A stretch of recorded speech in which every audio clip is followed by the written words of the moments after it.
Halo semuanya, mahasiswa, salam sejahtera.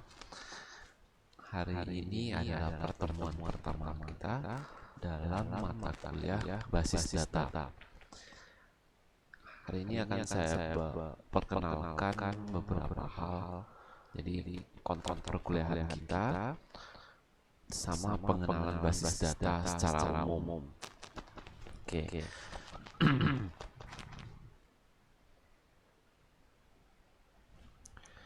Oke, untuk ketentuan dalam perkuliahan ini, kalau kita lihat poin pertama, penilaian bersifat mutlak dan dipertimbangkan dari 4 hal: kerajinan kalian, pengetahuan yang kalian dapat, sopan santun, dan saling berbagi.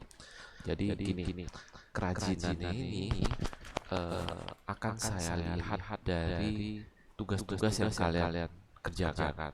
Pengetahuan yang didapat itu terlihat dari benar atau tidaknya tugas yang kalian lakukan, seperti itu.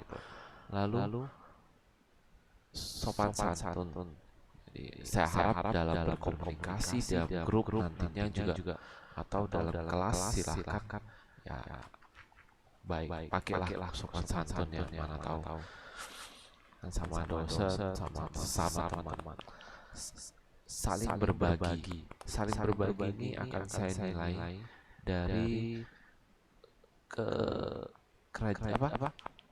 kemauan dan kalian melakukan membantu sesama teman di grup. Jadi contoh seperti ini, di grup itu nanti ada yang tanya, ini masalahnya seperti ini gimana ya? Mungkin ada seseorang dalam grup ini yang sudah pernah mencobanya dan dia tahu jawabannya. Silakan langsung jawab, nggak harus saya menjawab. Ini juga melihat bahwa potensi kalian masing-masing dalam membantu juga sama saja mendapat tambahan pengetahuan, betul ya. Seperti ini. Jadi 4 hal ini bagi saya cukup penting dalam proses belajar. Lalu kalau untuk jumlah absensi ya, kita mengacu pada IB. Jadi IB nggak tahu kan boleh absen hanya 4 kali ya, seperti itu. 4 kali atau 3 kali, saya lupa. Coba itu mengacu ketentuan IB. Perkuliahan akan dilakukan total 14 kali di luar UTS dan UAS, jadi total 16 kali. Perkuliahan bisa saja dilakukan secara tatap muka ataupun tidak. Jadi contoh, kalau materinya sudah saya rasa bisa menjawab, karena kan saya materi berupa PowerPoint-nya, berupa video penjelasannya. Jadi kalau saya rasa dengan melihat itu bisa diterima, saya mungkin tidak akan melakukan tatap muka. Jadi kalian mahasiswa lihat aja di video YouTube-nya dan juga lihat PowerPoint-nya. Buku-buku referensi juga sudah saya upload di Classroom. Semua diskusi di luar jam kuliah bisa dilakukan di Google Classroom di tiap kanal pertemuan. Jadi contoh nanti ada pertemuan satu, materinya ini. Nah di dalam materi itu kalian boleh buat komentar, bertanya atau apa seperti itu. Itu diskusinya di sana. Nah, kenapa saya minta diskusinya di sana? Jadi contoh ada problem, kita di Classroom aja. Fungsinya untuk apa? Bukan kalau di WhatsApp saya agak ribet karena scroll ataupun banyak grup yang mungkin akan bisa kelewatan oleh saya.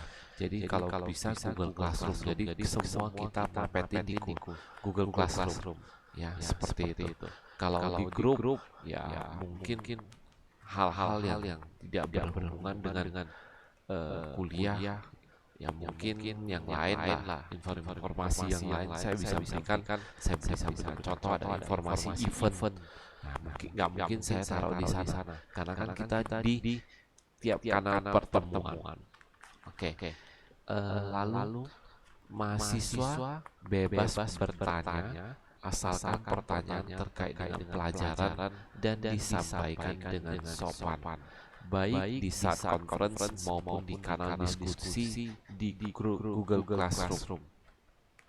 Oke, jelas ya untuk yang satu ini. Mahasiswa wajib memakai laptop, komputer untuk mengerjakan tugas latihan maupun ujian. Untuk poin ini saya tegaskan bahwa jangan sampai nanti pertemuan dekat-dekat terakhir, Pak saya nggak punya komputer, saya nggak ada istilah itu ya. Karena kita belajar database pakai handphone ya nggak mungkin lah belajar database-nya bisa. Oke, saya harap semua cari pinjam laptop untuk mengerjakan tugas. Karena ada beberapa tugas yang mau nggak mau kamu harus coba di aplikasinya, di SQL-nya. Oke. Lalu proporsi nilai. Mungkin proporsi nilai ini akan berbeda dengan punyanya IB, tapi saya harap ini bisa membantu untuk mendukung poin pertama, kerajinan, pengetahuan. Sobat santun saling berbagi, khususnya kerajinan dan pengetahuan. Nah, jadi absensi itu saya secara saya ubah sendiri, jadi total nilai absensi 20%, tugas 50%, sama UTS 15%, baru UAS 15%. Jadi contoh gini, kalian benar-benar melakukan absensi dengan baik, rajin, kalian hadir tiap pertemuan, kalian sudah dapat 20 untuk nilai akhir kalian. Lalu tugas, setiap pertemuan saya akan beri tugas, ya, baik tugas secara multiple choice ataupun sedikit praktek, ya. Jadi tugas itu total nilainya 50%. Jadi setiap pertemuan kalian ada kerjakan, ya, total nilainya itu dikali 50%. Jadi kalau setiap pertemuan dikerjakan dan nilainya bagus semua, ya dapatnya 50. Oke. Nah, hanya berdasarkan absensi dan tugas, nilai akhir kalian itu sudah 70. Nah, untuk bisa melengkapi dan menyempurnakannya, ikutilah UTS dan UAS. Sehingga UTS itu nilainya dapat berapa? Contoh 100 kali 15%. 15 ya. UAS 100 kali 15%. Dapatnya 100. Nah, sehingga dapatnya 15. Sehingga ini 15, 30. Tambah yang tadi itu ya, nilainya pas 100. Ya, seperti itu. Jadi saya harap tolong diperhatikan, ya. Kita pakai cara seperti ini. Kenapa saya ingin kita nggak hanya fokus pada UTS UAS, tapi lebih fokus pada kebiasaan kalian dalam melakukan tugas-tugas itu jauh lebih penting bagi saya. Karena keaktifan itu bisa mencerminkan ilmu yang saya bagikan kalian dapat atau tidak, seperti itu. Oke, kita mulai dengan materi, ya. Tadi tentang perkuliahan ketentuannya.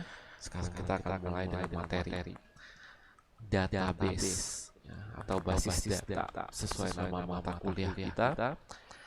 Di sini disebut ada the collection of data usually referred to as the database. Jadi the collection of data. Jadi koleksi dari berbagai data. Nah, data-data ini dikumpulkan, itu namanya jadi database. Oke.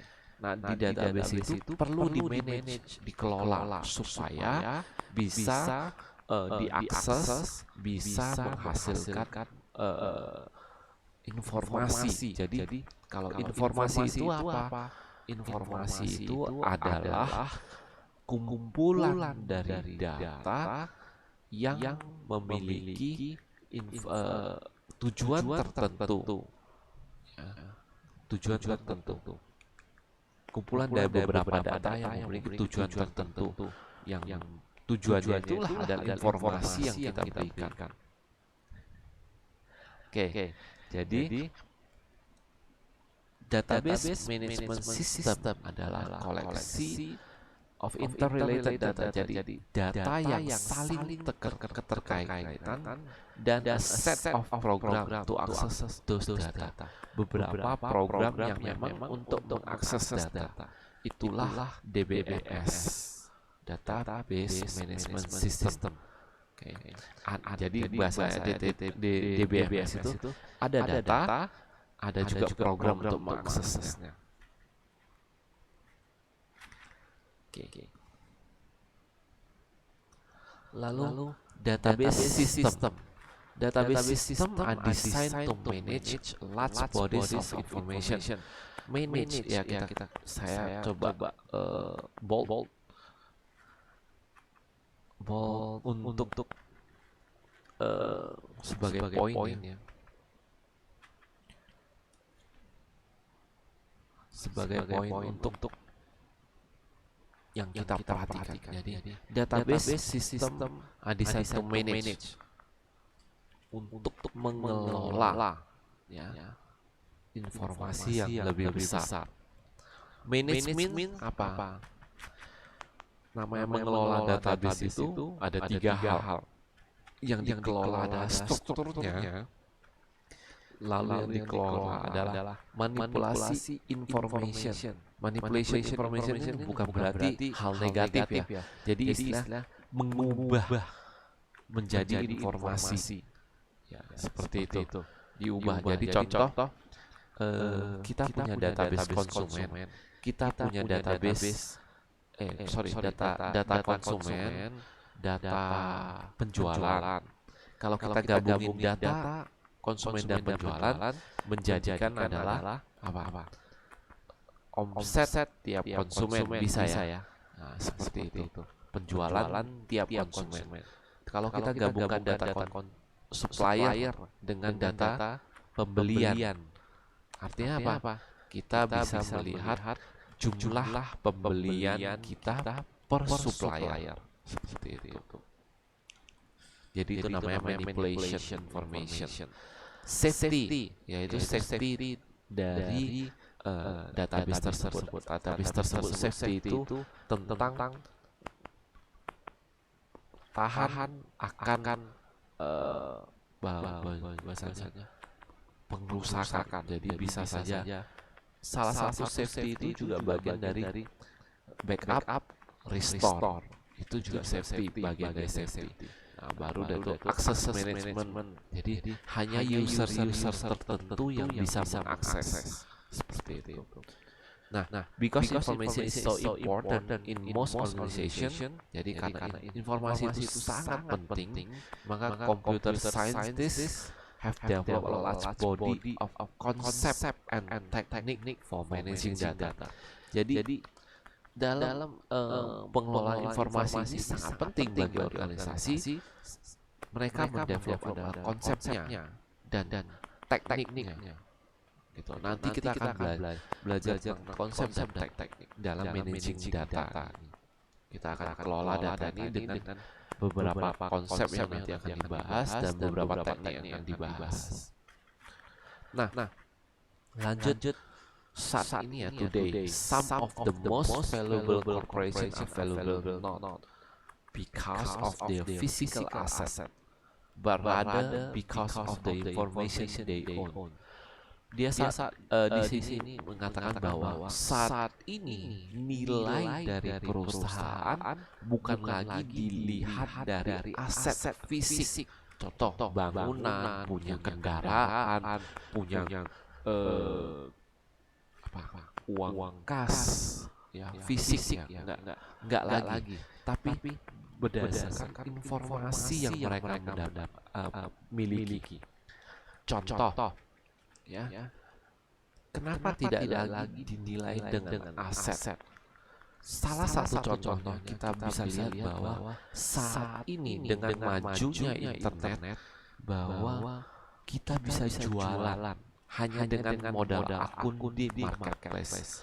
Marketplace itu apa? Bisa saja Shopee, Tokopedia, Nah, Bukalapak seperti itu, Lazada. Nah, dengan adanya akun tersebut kita udah bisa jualan. Oke. Jadi kita punya aset nggak secara fisik? Enggak, kita nggak punya aset secara fisik. Oke. Lalu kita miliki apa? Informasi yang bernilai. Kita punya pengikut. Ya, dalam kadang-kadang kita punya pengikut, kita punya data jualan, berapa laris produk kita. Itu yang menjadi nilai. Jadi kalau contoh kita bilang, kamu nggak mau lagi buka tokonya di sana, tapi akunmu banyak orang dan rata-rata penjualanmu bagus. Kamu bisa jual akun ini. Akun ini jual ke orang. Saya nggak mau jualan lagi. Saya nggak mau jualan lagi. Jadi saya mau bahwa ini akun ini dijual aja deh ke orang lain gitu loh. Bisa, silakan. Nah, nilainya orang akan lihat dari mana? Nilainya orang akan lihat dari yaitu pengikutmu, jumlah jualanmu seperti itu. Lalu ini ada beberapa contoh. A bank without its data on accounts and customer. Jadi kalau bank itu dilihat dari datanya doang kan? Data akunnya dan data konsumennya. Ya, nasabah kalau di bank. Social network site that lose the connection among its users. Kalau social network tidak memiliki data koneksi antar user, tidak ada gunanya. Seperti itu. Contoh, sekarang makin lebih terasa. Dulu Facebook masih masih biasa lah kalau dulu. Tapi sekarang makin mengikat ya sosial.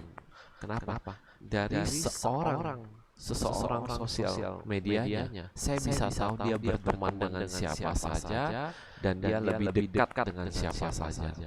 Ya, dengan cara melihat berbagai komentar ataupun dia punya koneksi hanya pertemanan sama siapa saja.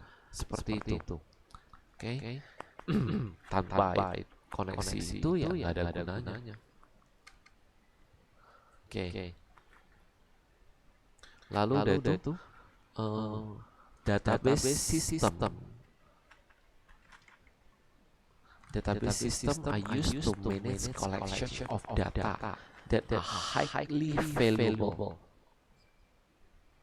Okay. Lalu itu are relatively large and are accessed by multiple users and applications often at the same time. Database system itu untuk mengelola data yang memang bernilai. Sebenarnya saat ini data apapun bernilai. Contoh aja, flash disk kalian kalau hilang, lebih penting flash disknya atau lebih penting data di dalamnya? Nah, mungkin kalau dalamnya cuma taruh film yang hasil minta dari teman, ya nggak masalah. Lebih penting flash disknya. Tapi kalau data-data contoh yang udah kamu kerjakan, apalagi tugas-tugas kuliah yang kamu kerjakan sendiri, sempat kalau hilang flash disknya lebih bagus. Flash disknya hilang, datanya ada kan gitu. Tapi kan tidak relasional, tidak realistis kan, barang fisik hilang, data di dalam, masa data nggak hilang gitu. Rusak datanya, yang sedih gitu. Oke, relatively large, umumnya agak besar gitu loh. Baru kita butuh database sistem yang bagus. Lalu diakses oleh berbagai user. Jadi kalau cuma kamu doang, satu orang user, ya database sistemnya ya kurang powerful. Jadi penggunaannya kurang maksimal. Database application may include data with complex relationship and a more variable structure. Database aplikasi ini akan memiliki relasi dan variable structure. Jadi contoh nih, kan tadi saya sudah bilang bahwa table konsumen dengan penjualan. Nah, ada relasi antara data konsumen dengan data penjualan, sehingga bisa ditahu bahwa konsumen ini belinya apa saja. Nah, seperti itu. Ya, kita jual ke konsumen ini barang apa saja. Itulah yang bisa ditarik apabila memiliki relationship. Nah, tentang variable of structure ini, variable structure gini. Konsumen itu kita butuh data apa saja? Nama konsumen, alamat konsumen, seperti itu. Lalu nomor telepon konsumen, itu adalah variable structure. Sama untuk penjualan itu apa saja? Nomor penjualan, tanggal penjualan, barang yang dijual, kuantiti dari barang yang dijual. Kira-kira seperti itu.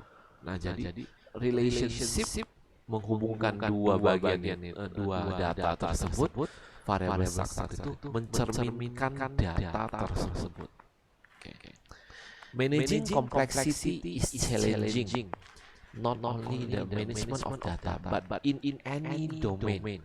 Ya, sebenarnya dalam kompleksiti ini akan kalian rasakan apabila datanya sudah cukup besar. Ya, datanya kalau udah besar, ya ini managing kompleksitinya menjadi sangat penting. Key to the management of complexity is the concept of abstraction. Jadi kalau kita saya sebut mengelola kompleksiti ini, kuncinya adalah di dalam abstraksi. Sebenarnya database itu umumnya hampir 90% tugas kita itu adalah tentang abstraksi data. Jadi abstraction allow a person to use a complex device or system without having to know the details. Jadi bahasanya gini. Kalau di dalam database ya, kita mengelola database, apalagi pengguna database, kita bilang bahwa mereka akan melihat bahwa pengambilan datanya menjadi informasi. Maksudnya gimana? Kalau hanya data konsumen, ya nggak terlalu bernilai. Konsumen nama ini. Tapi bernilai apabila saya sudah gabungkan dengan data penjualan. Lalu saya abstraksi, saya ambil sebagian informasi penting, yaitu informasi penjualan, khususnya dibagi per konsumen. Dari sana saya tahu apa? Siapa konsumen saya yang paling loyal dengan saya. Itu adalah abstraksi. Jadi informasi loyal konsumen itu adalah abstraksi data. Yang lebih penting itu adalah ya loyal konsumen. Dengan tahu loyal konsumen, kamu kalau buka perusahaan kamu tahu, oh rupanya si A ini yang paling sering belanja sama saya. Ya udah sekali saya telepon deh. Saya sebagai pemilik perusahaan saya telepon. Bapak Ibu, ya Bapak, kita lihat bahwa Bapak sering belanja di toko kami udah siapkan beberapa hadiah untuk Bapak. Boleh kirimkan, boleh kasih tahu saya alamat Bapak, seperti itu. Kalau kirim uang ya Bapak boleh kasih tahu saya rekening Bapak, nomor rekening saya akan kirimkan langsung. Nah, kan gitu. Atau Bapak boleh datang ke toko kami, ya silakan datang ambil hadiah yang sudah kita persiapkan untuk Bapak. That's it. Loyal konsumen, makin loyal nggak konsumen, makin nanti lama-lama dia akan mulai menceritakan kenapa dia bisa terus belanja di toko kita, artinya dia percaya pada produk kita kan, seperti itu. Sehingga dia kalau kita kasih hadiah makin senang gitu. Itulah fungsi dari database dan abstraksi data ini menjadi sesuatu yang lebih bernilai. Nah, di sini menceritakan tentang aplikasi, laporan yang bisa dibuat kalau ada datanya. Di bank, di perbankan atau finansial, mereka butuh apa? Butuh akun nasabah, ya data nasabah, loan pinjaman, ya dan berbagai transaksi bank, kartu kredit, ya generation of money statement. Jadi mengenerate mutasi dari rekening kalian. Jadi contoh rekening kalian ini debit kreditnya apa saja, tentang apa saja, seperti itu. Sales bisa konsum customer, produk, purchase information, jadi pembelian atau penjualan ya. Kalau purchase ini pembelian, payment pembayarannya, penerimanya, resipnya, pembayaran pajaknya, benefit ya, jadi keuntungannya, seperti itu. Nah, ini contoh-contoh yang bisa kita tahu bahwa dengan adanya data kita akan memiliki informasi seperti ini. Oke, lanjut. Nanti bisa dibacanya ya, contoh-contoh. Database use. Database itu digunakan beberapa cara ya. Tapi dua-duanya cara ini penting. Ada cara menggunakan database melalui OLTP. OLTP ini yang paling umum. Ya, memang namanya online sih. Sebenarnya ya nggak selalu harus internet. Online transaction processing. Maksudnya apa? Ini kan dia bilang bahwa caranya yang paling umum digunakan. Ya. Caranya adalah kita mau data konsumen, kita masuk ke database, kita tarik data konsumen. Nah, kita tarik data penjualan. Itu adalah cara yang umum. Kita menggunakan database. Jadi tarik data, isi data, hapus data, ubah data. Itu termasuk OLTP. Itu cara umum. Nah, lalu yang analitik ini apa? Kita menggunakan data untuk menghasilkan beberapa kesimpulan. Contoh, analitik ini biasa membentuk dashboard. Contoh aja dashboard itu gimana? Kalau kalian tahu dashboard mobil, ya, itu ada pengukur tangki minyak, oke, lalu pengukur kecepatan, pengukur RPM, pengukur suhu. Kalau kita bilang di mobil, ya, baru ada kilometernya berapa. Itu semua dashboard kita anggap. Dengan adanya dashboard ini dapat dari mana? Dari data-data yang ada pada sensor-sensor di mobil. Kan gitu. Sensor mobil memberikan data kepada dashboard, kita bisa baca. Sama seperti itu. Jadi data mentahnya kita nggak mau tahu sensornya mau dari mana sama mana dia hitung, nggak ada pedulinya. Tapi di dashboard kita bisa baca bahwa saat ini saya mengendarai kendaraan dengan kecepatan 80 km per jam, dan saat ini minyak tangki saya itu baru kepakai seperempat. Seperti itu. Saat ini saya sudah menempuh berapa puluh ribu kilometer dengan mobil ini. Saat ini mesin saya berputar rotasi pada 3000 RPM. Kan itu semua adalah dashboard. Kesimpulannya langsung dikasih. Itulah fungsinya dashboard. Dashboard itu umumnya dikaitkan dengan fungsi analitik nomor 2 ini. Jadi kita nggak mau tahu data itu dari mana. Yang penting menghasilkan kesimpulan dari data tersebut, itulah analitik. Ya, seperti itu. Dulu ya, sebelum sekarang itu database itu berkembang. Dulu itu data itu masih dalam bentuk file. Makanya namanya dulu file processing system. Ya.